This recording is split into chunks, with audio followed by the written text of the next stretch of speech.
မင်္ဂလာပါတရုတ်ဘာသာစကားကိုအခုမှစတင်လေ့လာမယ်ဆိုရင်တော့ဒီဗီဒီယိုကိုအဆုံးထိကြည့်ရှုပေးဖို့တောင်းဆိုပါရစေ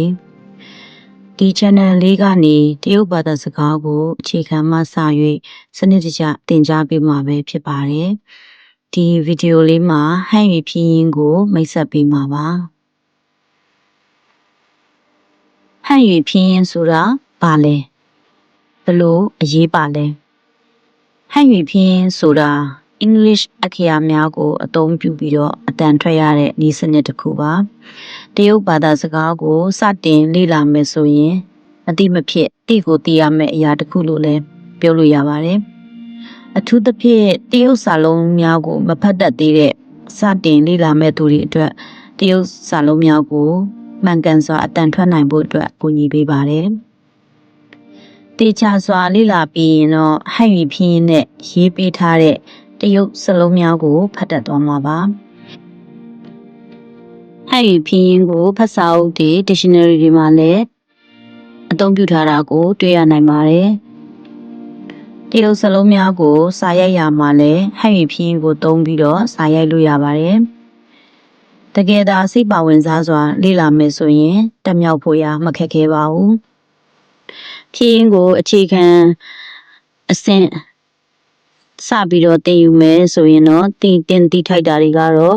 tones တွေပေါ့နော်အတန်အနှိမ့်အမြင့်ဘယ်လိုထွက်ရရဲဆိုတဲ့ tones တွေနောက်ပြီးတော့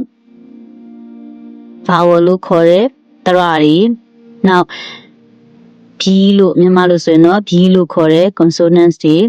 စသဖြင့်သိထားရပါမယ်tones ကိုစပြီးတော့ပြောပါမယ် tones ကိုလေ့လာမယ်ဆိုရင်၄မျိုးရှိပါတယ်ပထမအတန်ကတော့အရှန်လို့ခေါ်တဲ့တပြေးတဲ့ထွက်ရတဲ့အတန်ပေါ့နော်မြန်မာစကားမှာဆိုရင်တော့ဝတ်စားပေါက်အတန်လို့ပြောရမှာပါဥပမာကာခါဂါငါစသဖြင့်ပေါ့နော်ဒုတိယအတန်ကတော့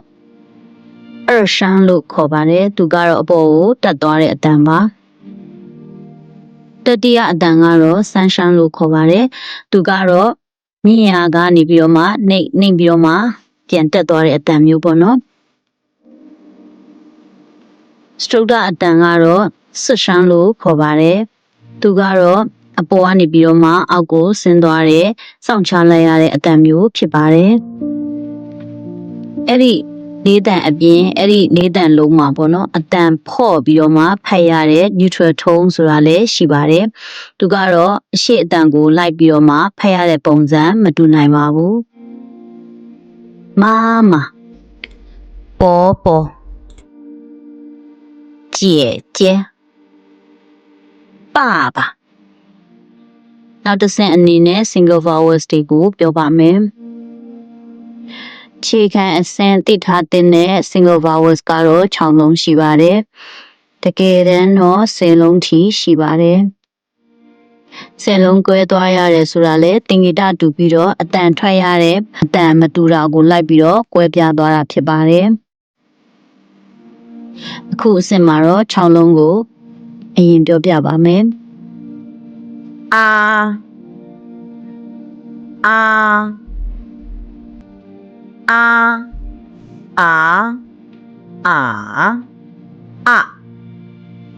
ပေါ်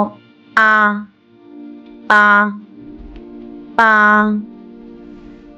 ါ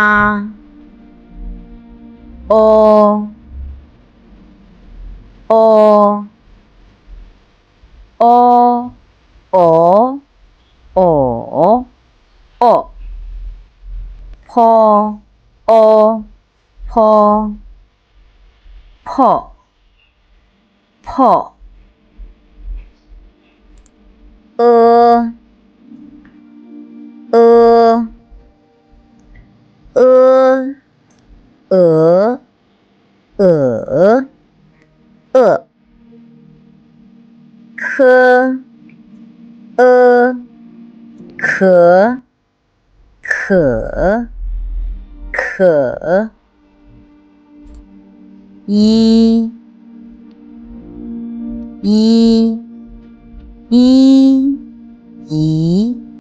yi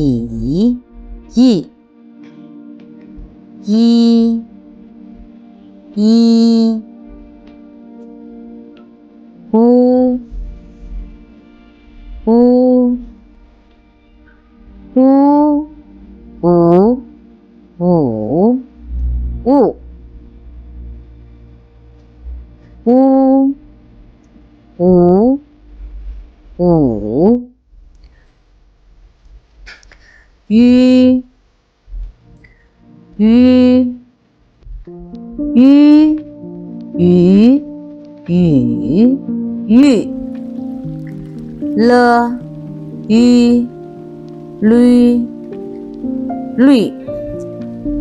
lui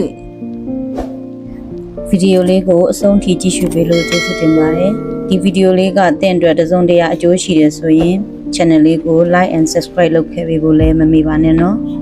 နောက်ဗီဒီယိုလေးမှာပြန်လည်ဆုံတွေ့ကြမယ်နော်